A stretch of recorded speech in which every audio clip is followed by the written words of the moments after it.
quarter scoring, as they're coming out, they're scoring 21 points and their opponents are only scoring 7. So if this team's going to make a move, we're going to start to see it right here at the beginning of this third quarter.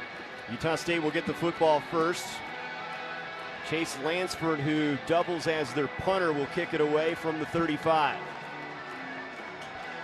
Second quarter dominated by Utah State, up 13 as we start the third quarter.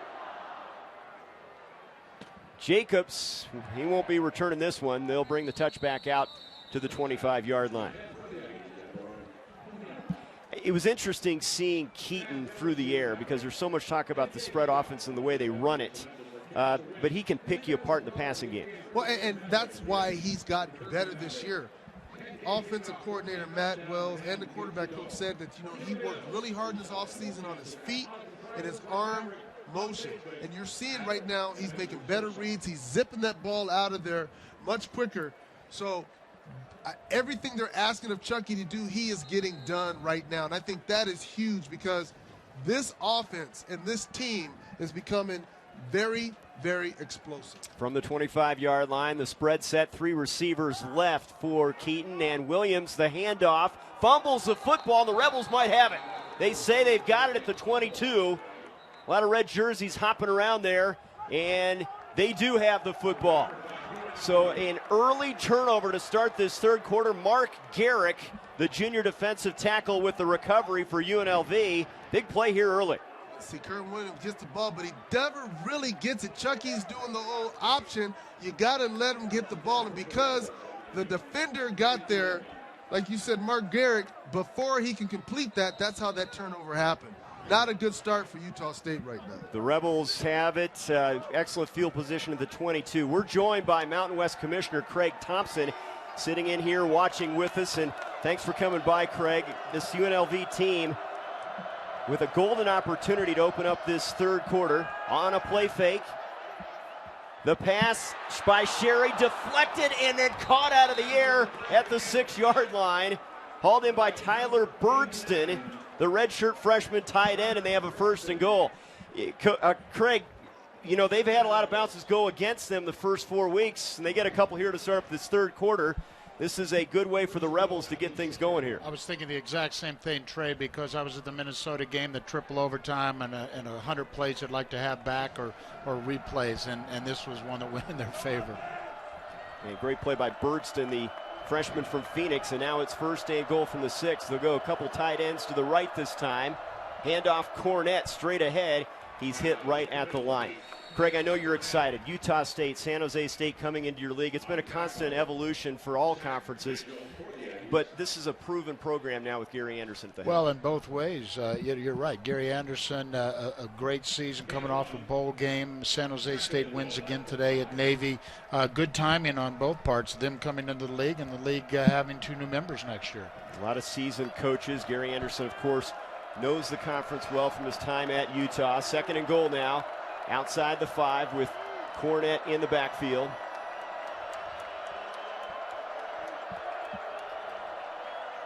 Handed off to Cornett.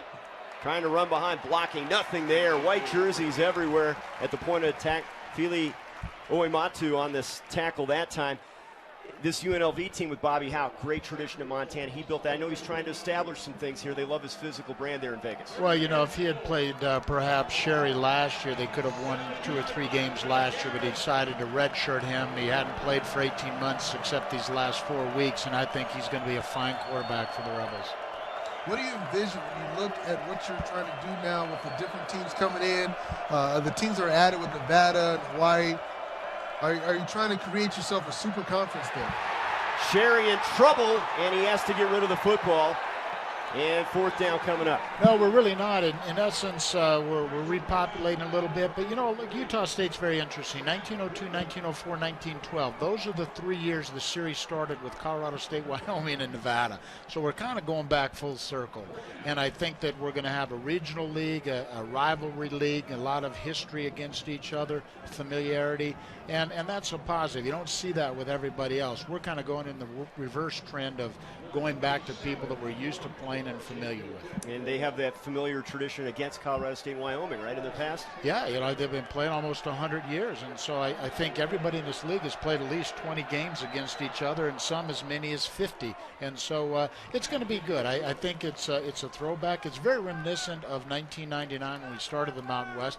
Really didn't know what was going to happen, the expectations, but a lot of people knew each other well. Dolan Cohorts with the field goal. Craig, it was short, but thank you so much for coming by. Best of luck to you as good to see you guys. Thanks for being here. Thank you. Craig Thompson, the Mountain West Commissioner, joining us here in Logan, Utah, as Utah State and San Jose State make the move to the Mountain West Conference next season. The Cohorts field goal draws the Rebels within 10. A Kerwin Williams fumble results in a UNLV field goal to open up this third quarter. 20-10 now, Utah State in front of the Rebels.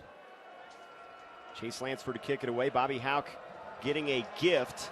They were not able to punch it into the end zone, but they did draw within 10. This has been their quarter. They have not been scored upon in the third quarter this season. Kickoff by Lansford. And a knee by Jacobs, and they'll come out to the 25-yard line. That's got to give them some confidence, getting a quick score and knowing their defense has stepped up thus far this season in this quarter. Well, let's look what happened. They were driving down at the end of the second half, putting themselves in a situation to at least get 3, if not 7.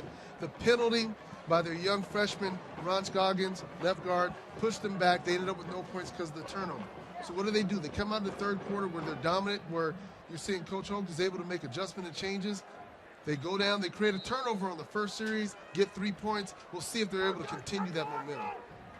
From the 25-yard line, Keaton has had a big game through the air. 242 yards, couple touchdown strikes. Going to put it in the air on first down. It's incomplete. He wanted his tight end, Tialavea, and that is the third pass that's been knocked down at the line of scrimmage, and that's the second time James Boyd got his hand on one.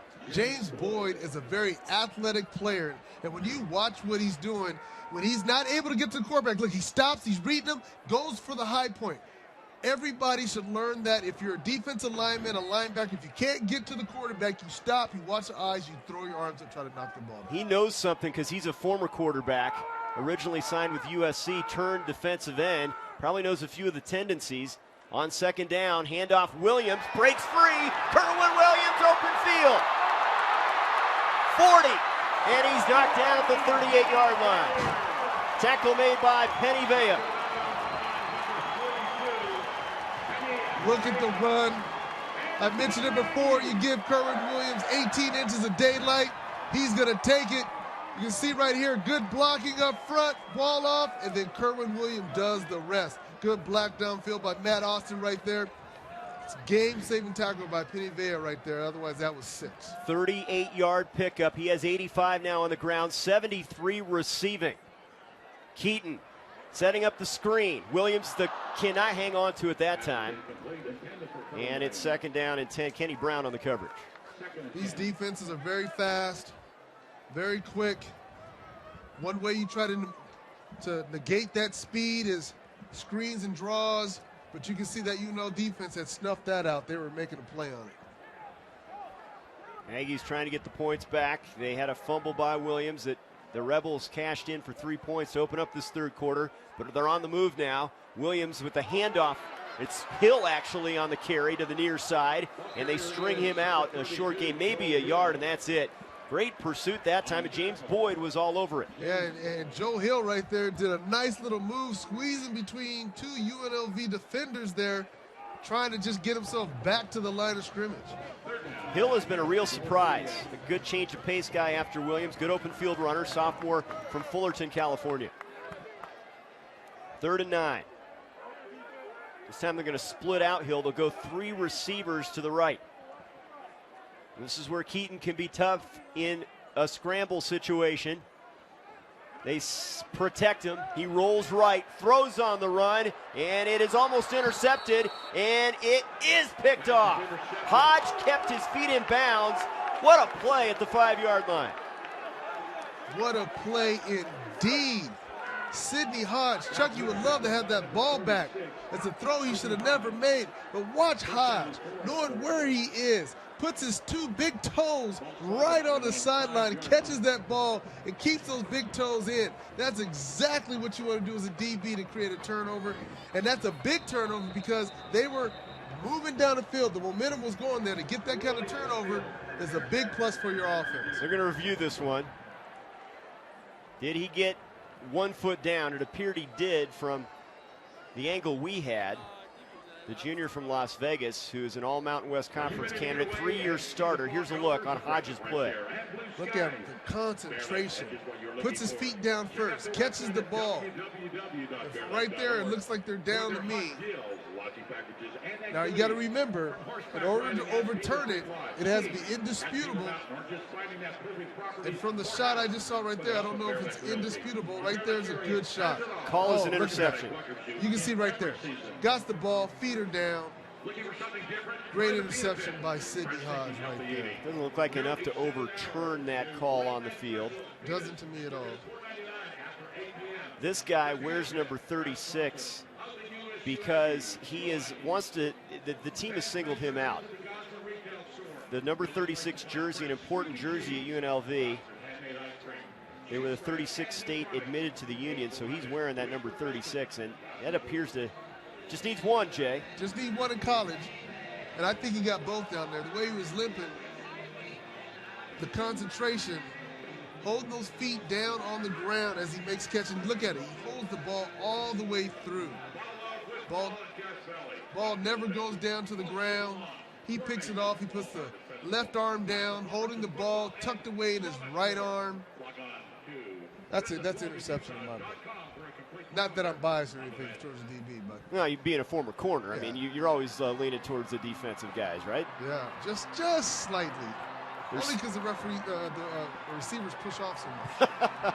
They're still reviewing this one with the headset on at the 40-yard line. The lead official, Eddie Shelton, looking at the Sidney Hodge attempt at an interception, and we're going to get the call right now. The ruling on the field of an interception stands. UNLV's ball. It'll stand as a pick. The first of the season for Sidney Hodge, and Bobby Haug's team has come up with a couple turnovers here, trying to turn the tide. Well, we talked about the fact that what this team's able to do in the third quarter, and I guarantee he went in there and chewed him a new one. They have to continue to stick with their game plan. Don't turn the ball off, play solid defense, and I think right now that's what they're doing. Bradley Randall is the running back dotting the I here, in for Cornett. Randall hit, breaks a tackle, tries to get away from Brady and does. He's to the 20. Randall almost busts the thing the distance as he's caught from behind at the 29-yard line by Will Davis, the corner. That's one of those situations when you're a small back, because he's only 5'7", and you're going to see as he goes up in this pile, it's hard for the defense to wrap up on him because he's so small. And right there, that was a good play. Travis McMillan tried to get it. He couldn't do it. Brady Randall did the rest. All he needed was one more block and he was to the house. Big pickup of 23 yards. Now Sherry on play action, in trouble and sacked. Back at the 15, B.J. Larson, the junior, the local kid from Logan.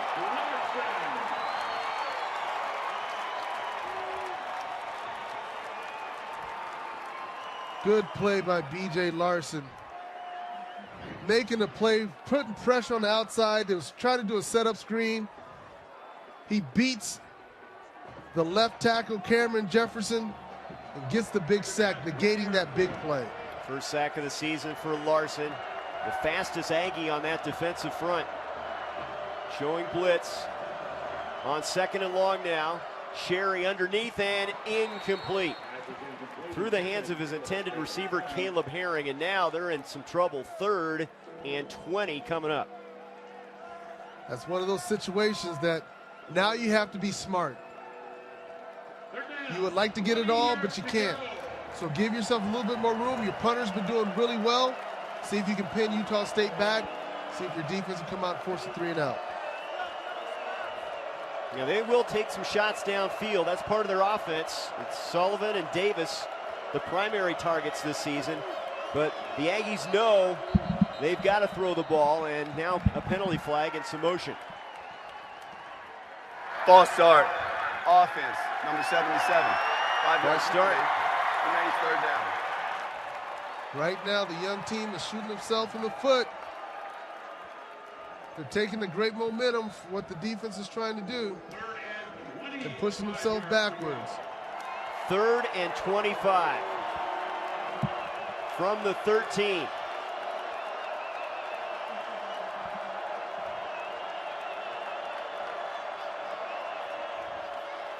Sherry steps up, delivers a strike, a catch made well short of the first down. Does give him some breathing room as Caleb Herring hauls it in. Zach Vigil on the tackle, and it's time for the punt team. And that's exactly what you need to do. Just get yourself some more yardage. Look to get a good punt, good coverage.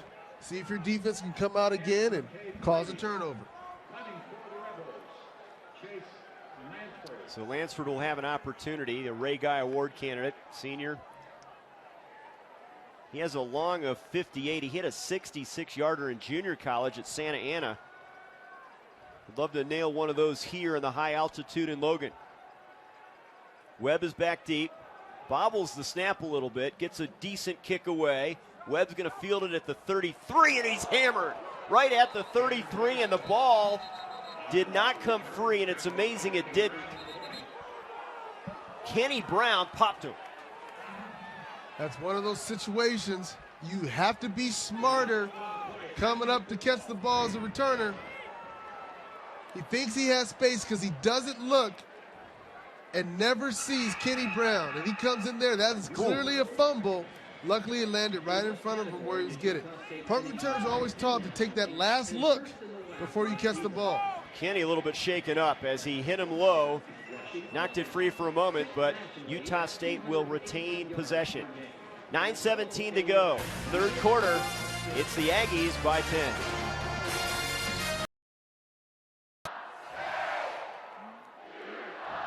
Utah State off to their best start since Jimmy Carter was in the White House. They lead UNLV 20-10 in the 3rd quarter, trying to move the record to 4-1. They have the football at the 33 to start this series after the punt.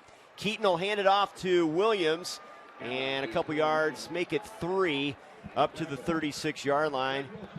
Lotulelei was there again on the stop. Tough schedule. BYU, they try to get the wagon wheel back as they go to Provo. They won it 2 years ago against the Cougars, and then they get into WAC play. San Jose State may be a bowl team. It'll be a tough slate in the WAC as well. Catch made by Kellen Bartlett, and he's out of bounds at the 40. It sets up a 3rd down and 3 from there. Lotulelei on the tackle. They have some tough games coming up when you think about these situations. You mentioned San Jose State and even Louisiana Tech. I mean, it's going to be some tough games, but Coach Anderson believes when he scheduled it, when they go to Wisconsin, go to Auburn, that they can travel and beat anybody. Yeah, they almost pulled off a win. You mentioned it, 42-38 losers at Auburn, a game that they let get away in the late stages. They had several of those last year, finally righted the ship and went to a bowl game, winning 5 of their last 6. Here's Keaton, low throw and incomplete. Williams could not come up with that. That was thrown at his shoe tops, and it's 4th down. Yeah, I would have liked to see Chucky climb the pocket a little bit. He had backed up. The pocket had opened up for him a little bit. So as a quarterback, and he's still learning, it would have been nice if he was shuffled forward a couple steps, and he wouldn't have been so hurried on that throw.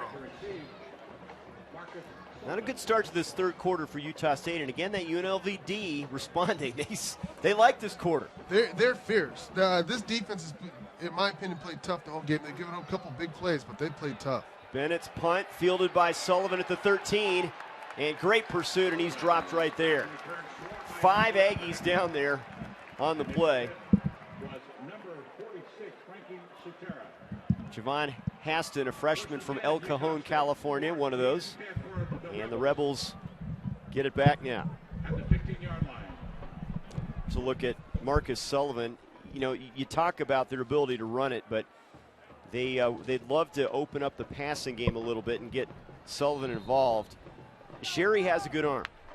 He definitely has a good arm, and the play action is something that they would like to get more into this half. They have been doing it off and on, but I think the big thing they're going to need to do a little bit here is get back to running the ball a little bit more. Randall remains on the field as the running back. Play action, pressure coming. Fackrell from the backside hits him, and he has to throw it away. Kyler Fackrell, the redshirt freshman from Mesa, had the target on the back of the quarterback there. Yeah, I know everybody's saying, wait a minute, that's intentional grounding, but he's outside the pocket. You can see right here, he rolls outside the pocket, and now the ball is thrown, and as long as it passes the line of scrimmage, that's okay. It's allowed. Fackrell is quite a presence. There's Fili Moiatu. He's 6'1", 258 at one outside linebacker. Fackrell 6'5", coming in on the blitz on the other side.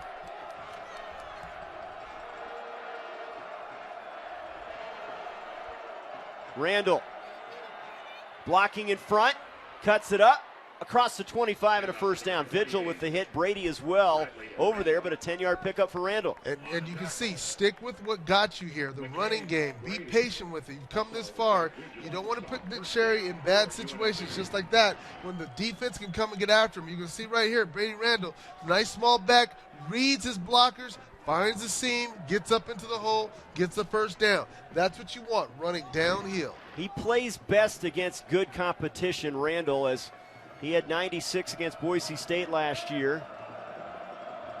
First down now at the 26-yard line. Randall again, breaking a tackle, and the little guy moves it up to the 33.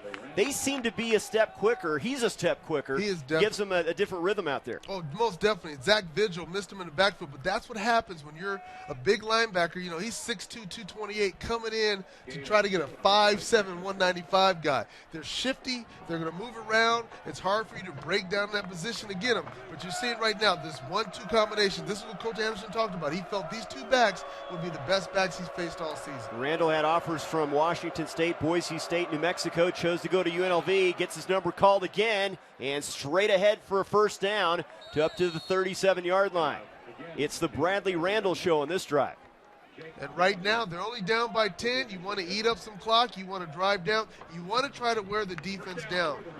Both of these teams are smash-mouth football. They do it differently, but they're all about playing tough, aggressive football at the line of scrimmage. And right now, you're seeing this UNLV team trying to establish their dominance in the third quarter on the line. Randall a little bit gassed. He comes off the field. Tim Cornette is back in. Two tight ends, Phillips and Bergston. That's Max Johnson in motion, and they'll blow this play dead. Timeout called Utah State. Timeout, Utah State. First charge timeout. 6:35 to go, and Bobby Hauck likes what he sees. They have dictated things here in the third quarter. Within 10, got a good ball game here in Logan. Temple near the campus of Utah State University. Midway through the third quarter, Aggies lead the Rebels by 10, but UNLV on the march thanks to the ground game. First down from the 37, it's Tim Cornette straight ahead, and he gets a couple yards up to the 39. Smash mouth football. Cornette a bigger back as Travis Seafelt, the redshirt freshman 300-pounder, tackles him. And the thing about it is when you watch these plays and you think, oh, wow, they didn't get very much.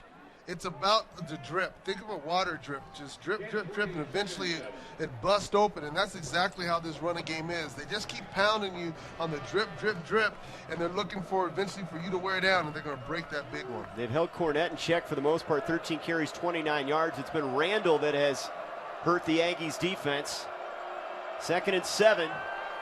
Sherry on the roll, and he throws it away. Now there's a play a lot of freshmen are not willing to make. Just live to play another down. Just get rid of it. Exactly. He did the play action bootleg. Nothing was there. He went through his progression, first, second, third read. Nothing was there. What's the best move? Throw it away. Live for another down. Fast learner. That's what has impressed Coach Hauck with this kid.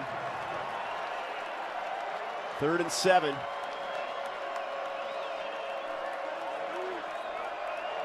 Sherry's 13 of 25, 140 yards, 47 yards, a touchdown and a pick. This is where the Aggies can dial up some pressure. And a penalty flag as the play clock runs out. And they get the timeout called first. It did not run out. Timeout. UNLV, first charge timeout of the half. 30-second timeout. So they used their first of 3 timeouts just before that play clock ran out. And they'll talk it over.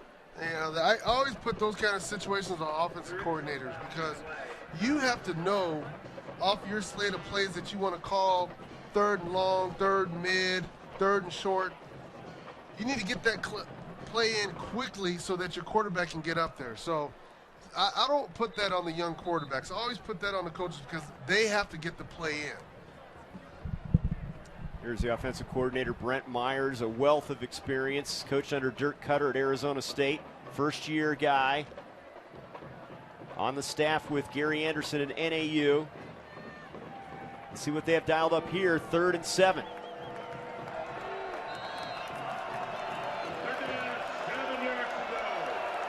Four receivers, 2 to each side. Now Sherry changing it up at the line. The Russian 3. Sherry rolling left again, throws on the run, and it's caught for the first down by Sullivan. It appeared that Phillips, the tight end, was the intended receiver, but it was Sullivan that hauls it in. Glover right on the tackle, first down. Oh, you're looking at the arm of Nick Sherry. Look at the poise. Pressure comes, Bojay's there, he gets out the pocket. Look at the zip on that throw. Putting it right on the sideline where only his receiver can get the ball.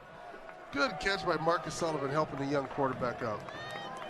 Sophomore from North Las Vegas, Nevada, moves the chains, first down at the 44. And see how they shift formation. They will show a lot of different looks in that pro personnel. Handoff. It's an end around instead. Into the hands of Sullivan. And he's down to the 31-yard line. That's another Rebels first down. Lawson on the tackle. Great play fake to the running back. Great play fake. Even better open field tackle by Nevin Lawson. If he doesn't make that play, UNLV is going to score a touchdown.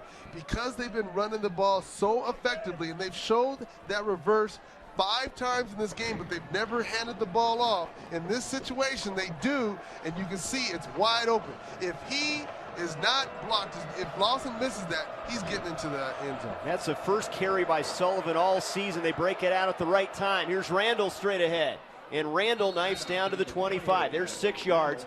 And that's a sign the line's doing their job. He's leaning forward and getting 4, 5, and 6 yards apart. And the little back, think of Michael James from Oregon last year, now playing with the 49ers. When these little quick backs get behind a big offensive line, they're able to hide up behind them and pop out for 4 or 5 yards. Sets up 4. Anthony Williams, the freshman, splitting the slot to the right. Sherry looking that way. He wants Williams for the pylon. Can't come up with it. Lawson was with him step for step. Well conceived play, and they almost pulled it off. And Nevin Lawson turned to look for the ball. That's why he did not get past interference in that situation. But nice throw by Nick Sherry, putting that ball over the corner. As a DB, that is one of the toughest balls to cover because the receiver can run away from you. He has so much field that you're constantly chasing him. So that's a tough play, but good throw by Nick Sherry to put that in the spot where his guy had a chance to make the play. 11th play of this drive. They've gone 60 yards. They've chewed over 8 minutes off the clock. 3rd down. They set up the screen. Sullivan. And that was read well by the Aggies. Vigil over there. Also the outside linebacker Thompson. And 3 late flags come in. Hang on. This has been a theme tonight.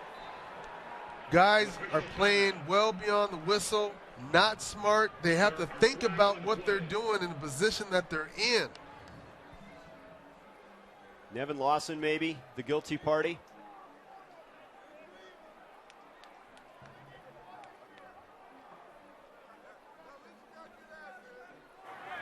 After the play, personal foul, defense, number 1. Half the distance to the goal, automatic first down. Nevin Lawson, a costly one, half the distance. Keeps the drive going. Coach Anderson is not going to be happy about this. Watching the left side of your screen there as the play progresses, there's a skirmish going over on the side that you can't see off your screen, and that's where the flag happens. He didn't like how he got cut blocked. I can tell you that right now. As a DB, I used to hate that all the time. And because of that, he retaliated, got the penalty. 7 penalties, 103 yards against the Aggies. That has kept the Rebels tight in this one. Here's Cornett straight ahead, trying to bounce off the tackler. Can't do it. He's dropped for a loss as Zach Vigil, the junior from Clearfield, Utah, blew that play up. Emotional, intense. He has been a real find. Yeah, and this defense is really playing hard and aggressive. They're really trying to get after the ball carriers every time Cornett's touching the ball. They're trying to make sure 2 or 3 hats are on him. There's Kyler Fackrell, who can be tough pass rushing off the edge. Here's another look. Watch as he scoots. Gets bounced right here. 1 hat, 2 hats. They're going to make sure that he does not have a breakout game. Now Sherry checking it up at the line of scrimmage on 2nd and 11. They'll slant it off the right side. Cornett trying to bounce to the outside. He does. Davis rides his back out of bounds near the 6-yard line. Tough runner. These guys are 2 different styles. But like I said, if you don't wrap him up, he's going to try to get into the end zone. You have to come with a great form tackle like they did the play before. Otherwise, he's going to break arm tackles. 3rd down. The ball resting at the 7. They need to get it to the 3-yard line. 3rd and 4 right here.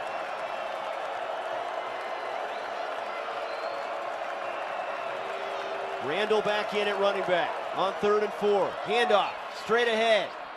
Hit, leans forward, and it's going to be close. Maybe a little bit short as he knows the football inside the 4. Let's see where they spot it. Randall's been the more effective runner in this game. Mainly, I think, because of his size, able to get underneath these linebackers. But look at the poise of Nick Sherry. He saw what the defense was doing, and he changed the play, and because he did that, they got the 1st down. And look at that right there. The speed and the power of Bradley Randall.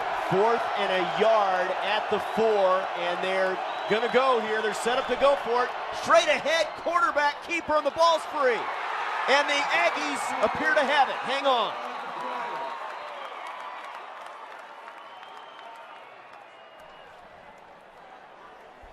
We do not have a call on the field. False start prior to the snap on the Rebels. A penalty killing them right there. That play was so intriguing. They had a check. Nick Sherry backed out, set something up, and then when he saw the defense wasn't sure, he went up to nudge the center to just do a quick quarterback sneak. And they just lucked up because of the indecision. See, he sees nobody over the center. He just nudges them. Let's go. And so, and in the process of doing that, he was trying to get the quick thing. Lucky for them, it was a false start. 26-yard attempt for Nolan Cohorst. He's hit from 24 in this 3rd quarter, trying to draw within 7. Low snap, good hold by Herring. He gets it down and the kick is through there. So the Rebels get a couple field goals here in the 3rd quarter. They had a couple opportunities to score touchdowns, but they are within 7. Yes, and they have controlled this 3rd quarter from the very beginning. That very first snap from Utah State when they fumbled the ball. And you're going to look at the penalties that Utah State has done that has helped facilitate some of these drives. And it's just absolutely insane for Coach Anderson. Right there, you're looking at it. 7 penalties for 103 yards, just like you said earlier, Trey.